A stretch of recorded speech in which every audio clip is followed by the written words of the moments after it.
मैं अपने दोस्तों से ये बातें सुनता आ रहा था कि कम उम्र की पत्नी का बहुत फ़ायदा होता है। एक तो वो डर और झिझक की वजह से बहुत कम बोलती है। उसको ज़्यादा दुनियादारी की समझ नहीं होती। जिस रंग में उसको रंग दो उसी रंग में रंग जाती है। अपने पति का हर हुक्म मानती है। उसका दिमाग कच्चा होता है और वो डरी सहमी रहती है अपने पति से। उसके मुकाबले में बड़ी उम्र की पत्नी के बहुत नुकसान होते हैं। जैसे वो समझदार होती है, छोटे छोटे मामलों को बड़ा बड़ा कर पेश करती है, घर में लड़ाई झगड़ा करती है और पूरे घर पर अपना अधिकार जमाना चाहती है। अपने दोस्तों की इन्हीं बातों को सुनकर मैंने फैसला कर लिया था कि मैं भी छोटी उम्र की लड़की से ही शादी करूंगा। इसलिए मैंने अपने घर में अपने माँ को बोल दिया था कि मैं किसी कम उम्र की लड़की से ही शादी करूंगा। तो आप मेरे लिए कोई कम उम्र की लड़की देखें। मेरी बात सुनकर मेरी माँ मेरा मुंह हैरत से देखने लगी और कहने लगी, कैसी बेशर्मों जैसी बातें कर रहा है। अरे, छोटी उम्र की लड़की का पता नहीं घर को संभाल भी पाएगी या नहीं। अपनी उम्र के हिसाब से लड़की लेकर आएगा तो वो हमारे घर को भी संभालेगी और तुझे भी संभालेगी। लेकिन मैंने मम्मी की एक नहीं सुनी। मैंने शादी करनी है तो कम उम्र की लड़की से करनी है, नहीं तो मैं शादी नहीं करूँगा। मेरी खुद की उम्र 34 साल की हो चुकी थी और मुझे पत्नी चाहिए थी कम उम्र। मैं अपने घर का इकलौता बेटा था। मजबूरन मेरी माँ को मेरी बात मानना पड़ी और उन्होंने मेरे लिए कम उम्र की लड़की ढूंढना शुरू कर दी। और जल्दी ही एक ऐसी लड़की मुझे मिल गई जो मुझे भी पसंद आई और मेरी माँ को भी। उस लड़की की उम्र ज़्यादा से ज़्यादा 17-18 साल की होगी। उसका नाम अवंतिका था और फिर चट मंगनी और पट ब्याह हो गया। आज मेरी शादी थी और मेरी दुल्हन सुहाग की सेज पर बैठी मेरा इंतजार कर रही थी। मैं बेहद खुशी के आलम में अपने कमरे में दाखिल हुआ जहाँ पर मेरी नई नवेली दुल्हन अवंतिका बैठी हुई थी। अवंतिका बहुत खूबसूरत थी। उसकी खूबसूरती को देखकर मैं हैरान भी था और खुश भी था। मैं अपने दिल की धड़कनों पर काबू पाते हुए आगे बढ़ा और उसके सामने जाकर बैठ गया। न जाने कितनी देर तक मैं उसके हुस्न को देखता रहा और दिल ही दिल में खुश होता रहा। मुझे कितनी कमसीन और कितनी सुंदर पत्नी मिली है। वो बहुत ही मासूम लग रही थी। इससे पहले मैंने अवंतिका को सिर्फ फोटो में ही देखा था, लेकिन सच में तो अवंतिका और भी ज़्यादा सुंदर थी। मैंने महसूस किया कि उसके हाथ पांव कांपने लगे थे। वो बहुत ज़्यादा डरी हुई थी शायद, और उसे डरा हुआ देखकर मुझे खुशी भी हो रही थी। मेरे दोस्तों की पढ़ाई हुई पट्टी मेरे आंखों पर बंधी हुई थी। उन्होंने मुझे समझाया था कि अपनी पत्नी की ज़्यादा तारीफ मत करना, पहले ही रात में उसे इतना डरा धमका कर रखना कि वो तुझ पर हावी न होने पाए, नहीं तो बाद में तो उसे काबू नहीं कर पाएगा। और मैं इन सारी बातों पर अमल कर रहा था। इसलिए अवंतिका को डरा सहमा देखकर मुझे बहुत ज़्यादा खुशी हो रही थी कि चलो, अवंतिका तो मेरे डराने से पहले ही डरी हुई है। इस डरी सहमी सी लड़की को थोड़ा और डराया जाए, ये ख्याल मेरे दिल में आया तो मैंने अपने फ़ोन पर 30 सेकंड का टाइमर सेट कर दिया। 30 सेकंड के बाद मेरे फ़ोन पर रिंगटोन बजी। मैं फ़ोन लिए कमरे में साइड पर चला गया और फ़ोन पर किसी से बहुत ही ज़्यादा गुस्से में बातें करने लगा। मैं गुस्से से फ़ोन पर बोलने लगा कि आज मेरी शादी है और तुम्हें यही समय मिला है मुझे ये बुरी खबर सुनाने का। तुमको पता नहीं है मैं कितना गुस्से वाला इंसान हूँ। मुझे लोगों का बक बक करना बिल्कुल भी पसंद नहीं। और जब मुझे गुस्सा आ जाए तो फिर मैं ये नहीं देखता कि मेरे सामने कौन इंसान खड़ा है।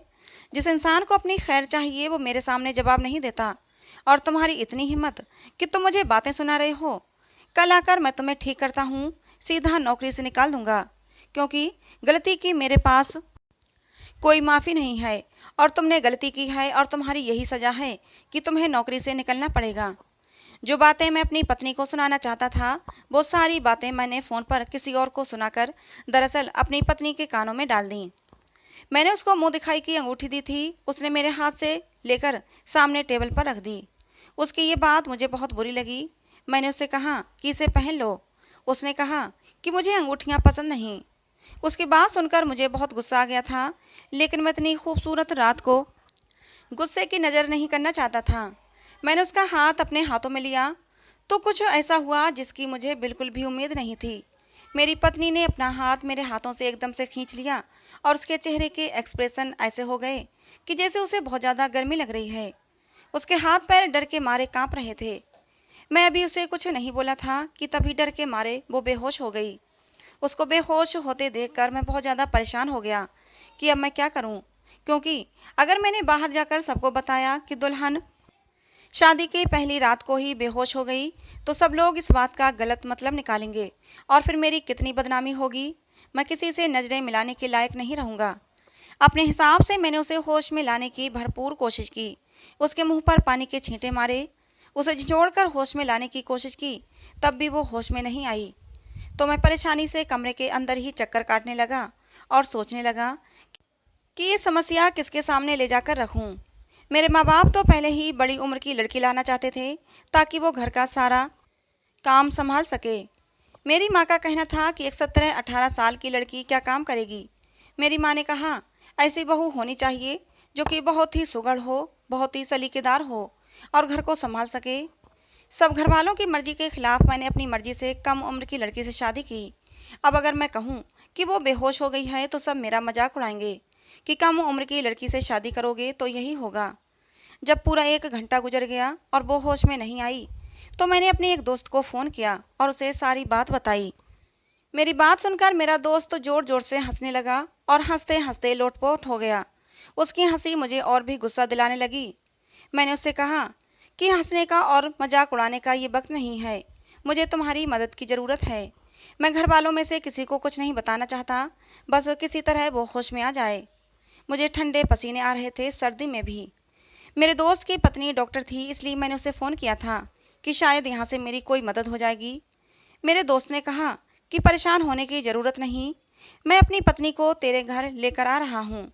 उसकी ये बात सुनकर तो मैं और भी ज़्यादा परेशान हो गया, क्योंकि शादी ख़त्म हो चुकी थी, मेहमान अपने अपने घरों को जा चुके थे, घर वाले सोने की तैयारियां कर रहे थे। ऐसे में उसकी डॉक्टर पत्नी घर आ गई तो फिर सब लोग क्या सोचेंगे। ज़रूर उन लोगों को समझते देर नहीं लगेगी कि ज़रूर दुल्हन के कमरे में कुछ गड़बड़ है। मैं अपने आप पर झुंझलाने लगा कि क्यों बेकार में मदद मांग बैठा।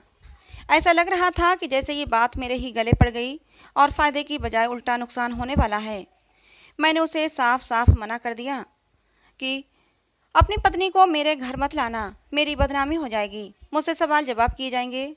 उसने कहा, ठीक है, परेशान मत हो, मैं फ़ोन पर ही अपनी पत्नी से तेरी बात करवा देता हूँ। अपने दोस्त की ये बात मुझे ठीक लगी और मैं उसकी डॉक्टर पत्नी से बात करने लगा। अवंतिका को होश में लाने की तरकीबें पूछने लगा। मेरे दोस्त की पत्नी ने मुझसे कहा कि अवंतिका के पैरों के तलवों पर मालिश करो और उस पर कंबल डाल दो, क्योंकि सर्दी है। इस तरह से गर्माहट मिलेगी और वो होश में आ जाएगी। मैं यही सब कुछ कर रहा था। मैंने सब कुछ कर लिया, फिर भी उसे होश नहीं आ रहा था। मेरा दोस्त पीछे से बड़बड़ा रहा था और उसकी पत्नी मुझे तरीके बता रही थी। मैं बहुत ज़्यादा परेशान हो चुका था, इसलिए मैंने अचानक ही बोल दिया कि अवंतिका को होश आ गया है। दरअसल मैं ये सारी सूरत हाल से बहुत ज़्यादा परेशान हो चुका था और इसीलिए मुझे झूठ बोलना पड़ा कि अवंतिका होश में आ चुकी है। हालांकि अवंतिका अभी तक होश में नहीं आई थी। मैंने उन लोगों का धन्यवाद किया और फ़ोन काट दिया। परेशान होकर मैंने अपना सर अपने हाथों में थाम लिया। कुछ भी समझ नहीं आ रहा था, क्या करूं? तभी मेरी नज़र साइड टेबल पर रखी दवाई की शीशी पर गई और उस दवाई को देखते ही मेरे पैरों तले से ज़मीन निकल गई, क्योंकि ये दवाई तो नींद की थी। शीशी में से थोड़ी सी दवा टेबल पर भी पड़ी हुई थी और जिस गिलास से अवंतिका ने पानी पिया था उसमें भी थोड़ी सी दवा लगी हुई थी। इसका मतलब मेरी पत्नी अवंतिका ने जानबूझकर बेहोशी की दवा खाई थी और जाहिर था कि दवा को अपना असर करने में थोड़ा वक्त लगा होगा। जितनी देर मैं उससे बातें कर रहा था इतनी देर में दवाई ने असर कर दिया और वो बेहोश हो गई। और ये दवाई अगर उसने खाई थी तो फिर उसे होश में कोई भी नहीं ला सकता था। मैंने अपनी पत्नी को हैरान होकर देखा। मुझे तो वो बहुत ही मासूम लड़की लगी थी, लेकिन वो बिल्कुल ऐसी नहीं थी। मुझे पूरी रात नींद नहीं आई। सोच सोच कर मेरा दिमाग फटने लगा कि आखिर ये सब क्या है। मेरी पत्नी ने अपनी ही सुहागरात में खुद को बेहोश क्यों कर लिया था? क्या वो मेरे साथ वक्त गुजारना नहीं चाहती थी? क्या वो मुझे पसंद नहीं करती? पूरी रात मैं इसी उलझन में रहा। सुबह लगभग 4 बजे दरवाजे पर दस्तक हुई। मैं अभी 15-20 मिनट पहले ही सोया था। बैठे बैठे ही मेरी आंख लग गई थी। मैंने बाहर जाकर देखा तो मेरी मम्मी खड़ी थीं। उनको देखकर मैं हैरान हो गया। इस समय तो हमारे घर में कोई नहीं जागता था। मम्मी भी सुबह को इतनी जल्दी नहीं जागती थीं और आज तो शादी की कोई रस्म भी नहीं करनी थी, क्योंकि मैंने घर में पहले ही कह दिया था कि अब जितनी भी रस्में करनी हैं वो एक दिन छोड़कर करना, क्योंकि शादी के कामों के चक्कर में बहुत ज़्यादा थकावट हो गई थी। मम्मी बोली, तुम अभी तक इस कमरे में क्या कर रहे हो? चलो निकलो बाहर। मैं हैरानी से मम्मी को देखने लगा। मम्मी, मेरी अभी अभी शादी हुई है, ये मेरा कमरा है। अगर मैं यहाँ नहीं होऊंगा तो कहाँ होऊंगा? मेरी बात सुनकर मम्मी बोली कि हमारे खानदान की ये परंपरा है कि शादी की पहली रात दूल्हा दुल्हन शादी वाले कमरे में बहुत देर तक नहीं रुकते। सुबह होने से पहले ही उन्हें कमरे से निकलना होता है, नहीं तो ये अशुभ माना जाता है। मम्मी की बात सुनकर मुझे गुस्सा आने लगा। क्या मम्मी, आज के ज़माने में भी आप शुभ अशुभ के चक्कर में पड़ी हुई हैं? मेरी बात सुनकर मम्मी ने मुझे एक जोरदार डांट लगाई। मजबूरन मैंने कहा, ठीक है मम्मी, चलिए चलते हैं। मम्मी ने कहा, नहीं तुम जाओ, मुझे दुल्हन से कोई काम है। मैंने कहा, भला आपको दुल्हन से क्या काम है? जो भी काम है वो बाद में कर लेना, अभी वो सो रही है। मैं नहीं चाहता था कि मेरी माँ को पता चले कि मेरी पत्नी बेहोश हो चुकी थी, क्योंकि वो तो यही समझती कि वो मेरी वजह से बेहोश हुई है। मेरी माँ ने कहा कि पागल, शादी तो तूने कर ली है, लेकिन और भी कुछ ज़रूरी बातें होती हैं जो मुझे दुल्हन से पूछना है, और मैं वही ज़रूरी बातें दुल्हन से पूछने जा रही हूँ। पता नहीं तेरे दिमाग में क्या भूसा भर गया जो इतनी कम उम्र की लड़की से शादी कर ली। बड़ी उम्र की लड़की होती तो उसे थोड़ी समझ होती। अब इतनी कम उम्र की लड़की लाए हैं तो उसका ध्यान तो रखना ही पड़ेगा। जाकर देखूं ठीक है या नहीं। इतना तो मैं बच्चा नहीं था कि मुझे मेरी माँ की बात समझ में नहीं आती। मैं अपनी माँ का मतलब समझ चुका था, लेकिन जब वो पहले ही बेहोश हो गई तो भला इस बात की क्या तुक। मैंने अपनी माँ को बहुत बहाने बनाए कि मेरे साथ चलें। मैंने कपड़े पहने हैं, मुझे पता नहीं मेरे कपड़े कहाँ पड़े हैं। मुझे बहुत भूख लगी है, मुझे नाश्ता बनाकर दे दें। मेरे सर में दर्द हो रहा है, मुझे एक कप कॉफ़ी बनाकर दे दें। मेरे बहाने मेरी माँ को और भी शक में डाल रहे थे। मेरी माँ ने मुझे एक तरफ को धक्का दिया और अंदर चली गई। मैं कमरे के बाहर ऐसे खड़ा था जैसे हॉस्पिटल में कोई ऑपरेशन थिएटर के बाहर खड़ा हो और उसे पता हो कि कोई बुरी खबर ही मिलने वाली है। थोड़ी देर बाद ही मेरी मम्मी बाहर आई तो मुझे हैरान होकर देखने लगी कि तू अभी तक यहीं खड़ा है। फिर अचानक से मेरे कंधे पर थपकी देकर कहा कि तुम्हारी पत्नी बिल्कुल ठीक है। मैं तो बेकार में ही शक कर रही थी। मम्मी के मुंह से ये बात सुनकर मैं हैरान हो गया कि मम्मी ने कैसे जांच लिया कि मेरी पत्नी ठीक है या नहीं। हालांकि मैंने तो अब तक उसे छुआ भी नहीं था। मैं अंदर कमरे में गया तो अंदर का मंजर देखकर मैं भी हैरान था। अवंतिका के बिखरे हुए बाल, उसके होंठों की फैली हुई सुर्खी रात की कुछ और ही कहानी बयां कर रहे थे। शायद अवंतिका की ये हालत देखकर ही मेरी माँ संतुष्ट हो गई थी, लेकिन मेरा तो चैन सुकून सब कुछ बर्बाद हो चुका था। समझ नहीं आ रहा था कि आखिर ये सब क्या है। मेरी पत्नी थोड़ा थोड़ा हिल रही थी, यानी कि उसे होश आ चुका था, लेकिन मैं अवंतिका की शक्ल भी नहीं देखना चाहता था। मैं इतना ज़्यादा गुस्से में आ गया कि कमरे से बाहर चला गया और पूरा दिन मैंने उससे कोई बात नहीं की और रात को आकर भी आराम से अपने कमरे में सो गया। हालांकि मैंने किसी पर जाहिर नहीं होने दिया था कि रात को हमारे बीच क्या हुआ था। घर में हर कोई यही बातें कर रहा था कि चलो दोनों खुश हैं, लड़की बहुत अच्छी है, हमारा फैसला गलत साबित नहीं हुआ। शादी की सारी रस्में खैरियत से निकल गईं। रात को जब मैं कमरे में आया तो मेरी पत्नी ने मुझसे कहा कि आपके लिए खाना लगा दूं। मम्मी जी ने कहा था कि हम दोनों साथ में खाना खाएंगे। मैंने कहा, साथ खाना खाने की क्या ज़रूरत है, बाहर खाना लगा दो, मैं बाहर आकर खा लूँगा। अवंतिका कहने लगी कि नहीं, मम्मी जी कह रही थी कि साथ में खाना खाने से प्यार बढ़ता है। मैंने अपनी पत्नी को घूर कर देखा। मेरे सामने तो ये प्यार व्यार की बातें ना करो, तुमने मुझे धोखा दिया है। मैं तो तुम्हें बहुत ही मासूम समझता था, लेकिन इस मासूम से शक्ल के पीछे इतना बड़ा राज छुपा हुआ है, मुझे मालूम नहीं था। समझ नहीं आ रहा कि मैं तुम्हारा क्या करूं। मैं घर में किसी से कुछ कह भी नहीं सकता, ये मेरी इज्जत का भी सवाल है। मजबूरी में ही सही मुझे तुम्हें अपने साथ रखना पड़ेगा, लेकिन तुम मेरे दिल में कभी भी दाखिल नहीं हो पाओगी। मैंने अपनी पत्नी को लेकर न जाने क्या क्या सपने सजाए थे, लेकिन तुमने मेरे सारे सपने चकनाचूर कर दिए। बताओ, तुमने ये सब क्यों किया? हम दोनों के बीच रात ऐसा कुछ भी नहीं हुआ था, फिर भी तुमने मम्मी के सामने ऐसा जाहिर क्यों किया कि जैसे हमारे बीच सब कुछ हो चुका है। ऐसा करके तो मम्मी की नज़रों में एक अच्छी बहू साबित हो गई, और अगर मैं मम्मी जी के सामने जाकर तुम्हारी सच्चाई बताऊं तो उल्टा मेरी ही बदनामी होगी, क्योंकि तुमसे शादी करने का फैसला मेरा था, मेरे घर वालों का नहीं। तुमने शादी की पहली रात मेरे साथ ये सब कुछ क्यों किया? तुमने क्यों रात को बेहोशी की दवा खा ली? क्या तुम्हें मैं पसंद नहीं? तुमने इसीलिए दवा खाई ताकि तुम्हें मेरा चेहरा न देखना पड़े? बताओ, तुमने ऐसा क्यों किया? मैंने अपनी पत्नी को लेकर न जाने क्या क्या सपने सजाए थे, लेकिन तुमने मेरे सारे सपने चकनाचूर कर दिए। बताओ, मुझे धोखा क्यों दिया? कौन है तुम्हारे दिल में? किससे वफाएं निभा रही हो? किसको अपने दिल से अभी तक नहीं निकाल पाई हो? मेरी बात सुनकर अवंतिका जोर जोर से रोने लगी। बोली, ऐसी कोई बात नहीं है, आप एक बार मेरी बात तो सुन लें। मैंने कहा, अच्छा सुनाओ, क्या बात है? मेरी बात सुनकर वो थोड़ी देर खामोश रही, फिर रोते हुए बोली, मैं नहीं बता सकती, मुझे शर्म आती है। मैं हैरत से अवंतिका का मुंह देखने लगा। मैंने अपना सिर पीट लिया। अजीब लड़की है, खुद ही कहती है कि मेरी बात तो सुन लो और खुद ही कहती है कि मुझे शर्म आती है। अपना सर हाथों में थामे मैं बैठा था। और लाओ, कम उम्र की लड़की, अब झेलो इसे, मैंने अपने दिल में सोचा। मैं अवंतिका को रोता हुआ छोड़कर गुस्से में अपने कमरे से बाहर निकल गया। हमारे घर में अभी भी कुछ रिश्तेदार रुके हुए थे। अवंतिका सबके सामने मेरे साथ ऐसे व्यवहार करती जैसे हम दोनों में कितना प्यार हो। हम दोनों को यूं करीब करीब देखकर सारे रिश्तेदार आपस में बातें करते थे कि तुम्हारे बेटा बहू में तो बहुत प्यार है, भगवान दोनों की जोड़ी को सलामत रखे। और उन लोगों की बातें सुनकर मम्मी गर्व से सिर उठाकर कहती, हाँ भाई, आखिर बेटा किसका है? मैंने उसको संस्कार ही ऐसे दिए हैं कि अपनी पत्नी के साथ प्यार से रहो। मैं आम रिवायती सासों की तरह नहीं हूँ जो अपने बेटा बहू में लड़ाई करवाएं। सब लोग मुझे खुशकिस्मत समझ रहे थे, हालांकि हकीकत इसके बिल्कुल उलट थी।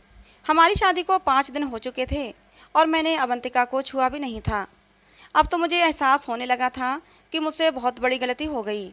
मुझे किसी समझदार लड़की से ही शादी करनी चाहिए थी। कम से कम आज मेरी ज़िंदगी ऐसी तो ना होती। अगर उसे कोई समस्या होती, कोई परेशानी होती, तो कम से कम वो खुलकर मुझसे बात तो करती। अब तो मैं कभी कभी ये भी सोचने लगा था कि मुझे मम्मी को सब कुछ बता देना चाहिए, लेकिन फिर मैं अपने आप को रोक लेता, क्योंकि फिर मम्मी मुझे ही ताने देती कि और लाओ कम उम्र की दुल्हन, अब तुम खुद ही उसे झेलो। और फिर मम्मी जी सबके सामने सर उठाकर चल रही थीं, तो उनका सर भी झुक जाना था। रात को मैं जब अवंतिका के कमरे में गया तो वो शीशे के सामने खड़ी अपने बाल बना रही थी। अवंतिका को देखकर मेरा दिल बेकाबू होने लगा। खुद को और ज़्यादा नहीं रोक सका और अवंतिका को पीछे से बाहों में भर लिया। मेरा इतना करना था कि अवंतिका ऐसे ऐसे डर गई जैसे पता नहीं उसको शेर ने पकड़ लिया हो और जोर जोर से रोने लगी। एक बार तो जी में आया कि रोती है तो रोती रहे, आज तो मैं उसे जी भर के प्यार करके ही रहूँगा। लेकिन वो इतना सिसक सिसक कर रो रही थी कि पता नहीं उस पर कितना जुल्म हो रहा हो। और उसको इस तरह रोता हुआ देखकर मेरा बिल्कुल भी दिल नहीं करता था कि मैं उसके पास जाऊं। माना कि अवंतिका बहुत खूबसूरत है, लेकिन मैं भी कम नहीं था। मैं भी अच्छा खासा स्मार्ट था। फिर पता नहीं अवंतिका मुझसे इतना दूर क्यों रहती थी। अब तो मुझे पक्का यकीन होने लगा था कि ज़रूर अवंतिका किसी और से प्यार करती है और वो मुझसे शादी नहीं करना चाहती थी। शायद उसके घर वालों ने ज़बरदस्ती मेरे साथ शादी करवा दी। और ये सोचते ही मेरा दिल दुखी हो गया। मैं अवंतिका से प्यार करने लगा था। उसकी मासूमियत से, उसकी सुंदरता से मेरे दिल में उसके प्यार की कोपल फूटने लगी थी। वो इतनी प्यारी थी, इतनी नाजुक सी थी कि जब वो सिसक सिसक कर रोती तो मेरा दिल करता कि मैं उसे अपने सीने में छुपा लूं और उससे कहूं कि तुम अपने दिल से सारे डर, सारे वहम निकाल दो। मैं तुम्हें इतना खुश रखूंगा कि तुमसे खुशियां संभाली नहीं जाएंगी। लेकिन अवंतिका मुझे ये सब करने का मौका ही कब देती थी। मैं अपना दिल महसूस कर रह गया। फिर मैंने अपनी ये समस्या किसी और की समस्या बताकर एक ऐसे इंसान के सामने रखी जो ना मेरा रिश्तेदार था, ना मेरा दोस्त। उस इंसान ने कहा कि कुछ लड़कियां बहुत मासूम होती हैं, उन्हें प्यार की ज़रूरत होती है। अगर ऐसी लड़कियों के साथ प्यार से बर्ताव किया जाए तो वो धीरे धीरे नॉर्मल हो जाती हैं। लेकिन अवंतिका पर तो प्यार का भी असर नहीं हो रहा था। मैं उसके साथ बहुत ही प्यार से पेश आता। दिन भर वो भी मेरी बातों का हंस हंस कर जवाब देती, लेकिन रात होते ही मुझसे ऐसे दूर भागती जैसे मैं उसे खा लूँगा। एक दिन मैंने अवंतिका से पूछा, अवंतिका, बस एक बात का जवाब दो, उस रात तुमने अपने आप को बेहोश क्यों कर लिया था? मेरी बात सुनकर अवंतिका कुछ देर तो खामोश रही, फिर बोली कि मैं नहीं चाहती थी कि आप मुझसे नफरत करें। अगर आप मेरे पास आते तो आपको मुझसे नफरत हो जाती, और मैं नहीं चाहती थी कि आप मुझसे नफरत करें। अवंतिका की बात सुनकर मुझे बहुत हैरत हुई। मैंने अवंतिका से कहा, तुम्हारे पास आने से मुझे तुमसे नफरत कैसे हो सकती है? तुम तो मेरी पत्नी हो, और हम लोग जितना पास आएंगे हमें एक दूसरे से उतनी ही मोहब्बत बढ़ेगी। फिर नफरत कैसे हो सकती है? वो बोली, मेरे घर वालों को आपके घर वालों के साथ धोखा नहीं करना चाहिए था। मेरे घर वालों को ये बात पहले ही बता देनी चाहिए थी, लेकिन उन्होंने ऐसा नहीं किया। अगर आप समझ रहे हैं कि मेरी ज़िंदगी में कोई और लड़का है, तो ऐसा बिल्कुल भी नहीं है। मैं तो चाहकर भी अपनी ज़िंदगी में किसी लड़के को शामिल नहीं कर सकती। तो ये बात आप अपने दिमाग से निकाल दें कि मेरे दिल में कोई और लड़का है। अवंतिका की बात सुनकर मुझे खुशी हुई कि चलो, अवंतिका की लाइफ में कोई और लड़का नहीं है। लेकिन उसकी दूसरी बात सुनकर मुझे बहुत ज़्यादा हैरत हुई। उसने बोलना जारी रखा, बल्कि मुझे तो शादी ही नहीं करनी चाहिए थी। मुझे माफ़ कर दें, मेरी वजह से आपकी ज़िंदगी खराब हो गई। अवंतिका की बातें मुझे उलझा रही थीं। अवंतिका, जो कुछ कहना है साफ साफ कहो, एक ही सांस में कह दो। तुम्हें जो कुछ भी समस्या है, मैं उसको सुलझाने की कोशिश करूँगा। आखिर मैं तुम्हारा पति हूँ, तुम मुझे अपनी परेशानी बता सकती हो। लेकिन प्लीज़ मुझे और ज़्यादा परेशान मत करो, मैं बहुत ज़्यादा परेशान हो चुका हूँ। और एक बात अच्छे से ध्यान में बिठा लो कि मैं तुमसे प्यार करने लगा हूँ। अब तुम्हारे साथ ही पूरी ज़िंदगी बिताऊंगा, इसलिए तुम मुझ पर भरोसा कर सकती हो और अपनी परेशानी मुझे बता सकती हो। फिर अवंतिका ने मुझे एक ऐसी बात सुनाई जिसे सुनकर मेरे पैरों तले से ज़मीन निकल गई। अवंतिका बोली, मुझे एक ऐसी बीमारी है जो जन्म से ही कुछ लड़कियों में पाई जाती है। मुझे आज तक पीरियड्स नहीं हुए। मेरी माँ मुझे डॉक्टर के पास भी लेकर गई थी।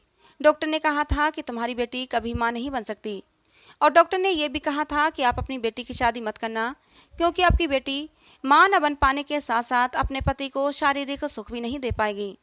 शायद मम्मी डॉक्टर की बात को मान भी लेती, लेकिन पता नहीं किसने मम्मी के कानों में भर दिया कि इस बीमारी का इलाज होता है, और फिर बस वो लालच में आकर अपने सर का बोझ उतार कर मेरी माँ ने मुझे आपके पल्ले बांध दिया।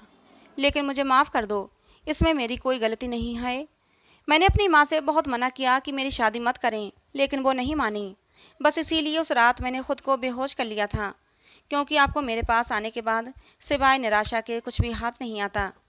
इतना कहते कहते अवंतिका रोने लगी थी। रोते हुए बोली, मैं जानती हूँ मैं आपको कोई खुशी नहीं दे सकती, लेकिन फिर भी मैं अपने दिल के हाथों मजबूर हो गई और तुमसे प्यार कर बैठी। सोचा था तुम्हारी ज़िंदगी से दूर चली जाऊंगी, लेकिन दिल के हाथों मजबूर हो गई। जी चाहता है कि पूरी ज़िंदगी तुम्हारी बाहों में ही बीत जाए, लेकिन मैं जानती हूँ कि ऐसा मुमकिन नहीं है। आप मुझे छोड़ सकते हैं और अपनी पसंद की किसी दूसरी लड़की से शादी कर सकते हैं। आप बहुत अच्छे इंसान हैं, जो इतने दिन तक आपने मेरा भरम रखा। मैं आपका ये एहसान कभी नहीं भूलूंगी। अवंतिका की बातें एक के बाद एक मेरे सिर पर बम गिरा रही थीं। मैं सपने में भी नहीं सोच सकता था कि इतनी प्यारी सी, इतनी खूबसूरत सी लड़की के साथ ये हो सकता है। अवंतिका के दूर जाने के ख्याल से ही दिल में हुक सी उठी थी। मैं अवंतिका को किसी भी कीमत पर खोना नहीं चाहता था। कुछ ही दिनों में मुझे अवंतिका से मोहब्बत हो गई थी। ये जानकर खुशी हुई थी कि अवंतिका मुझसे प्यार करती है। अगले ही दिन मैं अवंतिका को एक अच्छे से डॉक्टर के पास लेकर गया। डॉक्टर ने कहा, हाँ, कुछ लड़कियों में ये बीमारी होती है, लेकिन इसका ये मतलब बिल्कुल नहीं कि ऐसी लड़कियां कभी मां नहीं बन सकती या फिर वो शारीरिक संबंध बनाने के लायक नहीं होती। इस बीमारी का इलाज हो सकता है, लेकिन थोड़ा महंगा और लंबा होता है। आपकी पत्नी को लंबे समय तक दवाइयाँ लेनी होंगी। साथ ही साथ आपकी पत्नी का एक छोटा सा ऑपरेशन भी करना पड़ेगा। उसके बाद आपकी पत्नी बिल्कुल ठीक हो जाएगी। बस आपकी पत्नी को आपके प्यार और विश्वास की ज़रूरत है। आज हमारा देश इतना आगे निकल चुका है, लेकिन इस तरह की बीमारी को लेकर आज भी पिछड़ा हुआ है। आज भी इस तरह की बीमारी को लेकर खुलकर बात नहीं की जाती है और लड़की को ही दोषी ठहरा दिया जाता है और लड़की खुद को दोषी मानने भी लगती है। शायद इसीलिए तुम्हारी पत्नी इतना ज़्यादा डरी हुई थी और तुम्हें अपने पास नहीं आने देती थी। इस बीमारी से ग्रस्त लड़कियां कभी कभी दिमागी मरीज बन जाती हैं, इसलिए आप अपनी पत्नी का बहुत ज़्यादा ध्यान रखें। उसे बताएं कि सब कुछ नॉर्मल है, वो जल्दी ही ठीक हो जाएगी और दुनिया में वो अकेली ऐसी लड़की नहीं जो इस बीमारी से जूझ रही है। न जाने और कितनी लड़कियां इस बीमारी से ग्रस्त हैं। घर आकर मैंने अवंतिका को विश्वास दिलाया कि वो जल्दी ही ठीक हो जाएगी। आज मैं खुद को बहुत हल्का महसूस कर रहा था। मैंने अपनी पत्नी अवंतिका का बहुत ध्यान रखा। जो कुछ भी हुआ था उसमें अवंतिका की कोई गलती नहीं थी। मैंने अवंतिका से कहा कि तुम ये बात किसी को मत बताना। मैं तुम्हारा पूरा इलाज कराऊंगा, जितना भी पैसा लगेगा सब खर्च करूंगा। अब हम किसी न किसी बहाने से डॉक्टर के पास जाने लगे। धीरे धीरे मेरे प्यार और डॉक्टर की दवाइयों से अवंतिका ठीक हो रही थी। डॉक्टर ने अवंतिका का एक छोटा सा ऑपरेशन भी किया था, तबीयत की खराबी का बहाना बनाकर अवंतिका ने 2-3 दिन तक आराम किया और वो बिल्कुल ठीक हो गई। हमारी शादी को 8 महीने गुजर गए। अवंतिका अब बिल्कुल ठीक हो गई है, लेकिन मैं अवंतिका को थोड़ा और समय देना चाहता हूँ। जब तक अवंतिका खुद को सहज महसूस नहीं करती, तब तक मैं उसे डिस्टर्ब नहीं करना चाहता था।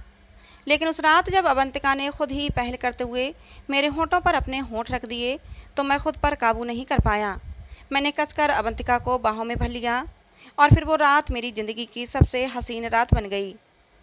तो दोस्तों, आज की हमारी ये कहानी आपको कैसी लगी कमेंट बॉक्स में ज़रूर बताना। कहानी पसंद आई हो तो प्लीज़ लाइक करना। ऐसे ही और कहानियाँ सुनने के लिए हमारे चैनल को सब्सक्राइब करना, बेल आइकन को ज़रूर प्रेस करना दोस्तों, जिससे कि हर नई कहानी की अपडेट सबसे पहले आपको मिले। कहानी को अंत तक सुनने के लिए आप लोगों का बहुत बहुत धन्यवाद दोस्तों। मिलते हैं अगली किसी नई कहानी में।